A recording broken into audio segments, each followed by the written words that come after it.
Шавал айында 6 күн орозо кармап туруп, 1 жыл орозо карма деген соопту табам деген биздин урматтуу аял затынан көп суроолор келип атат. Рамазан айында биз аялдар көпчүлүгүбүз карыз болуп калат эмеспизби? Ар кандай себептерге байланыштуу. Ошондо биз Шавал айында 6 күндү кармап койсок, ошо карыздан кутулган болобузбу? Же Шавал айында 6 күндү кармабанан карыздан кутулуп беребизби? Же биринчи карыздан анан Шавал айында 6 күндүбү деп ар кандай көп суроолор келип атат да. Ушул боюнча караңыздар. Биринчи, Рамазандын орозосун казасын кармап бериш керек да. Неге дегенде бул фарз болгон да. Рамазан айында орозо фарз. Хоч не хоч обязательно кармаш керек да. Эгер үзүрүңүз жок болсочу, бир себептерге байланыштуу сиз мындай үзүрүңүз жок болсо.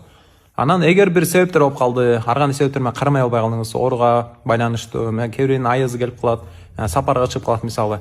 Айтып бүткөндөн кийин кармап бериш керек да. Кармап бериш, казаны кайра толуктап бериш важип болот да. Ошон үчүн биринчи казаны кармап бересиз. Мисалы 5 күн каза болдуңузбу билбейсиз да, балким 10 күнбү, балким 6 күнбү, балким 3 күнбү. Казаны кармап бересиз дагы, андан кийин 6 күндү кармайсыз. Ошо менен иншалла үмүт кылабыз, Аллах Таала 1 жыл орозо карма деген соопту берет деп, түшүнүктүү болду го деп үмүт кылам. Аллах Таала амал кылышына мүмкүнчүлүк берсин.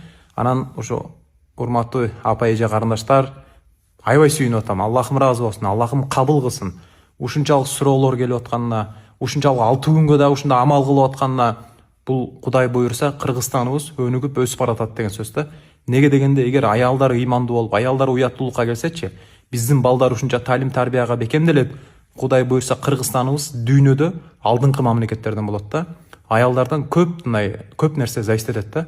Ошон үчүн Аллахым ыраазы болсун. Амал кылышка Аллах Таала мүмкүнчүлүк берсин. Амалдарыңыздарды Аллах Таалам кабыл кылсын. Дүйнө акыретте бактылуу болуңуздар. Урматтуу апа эже карындаштар, сиздер менен сыймыктанам.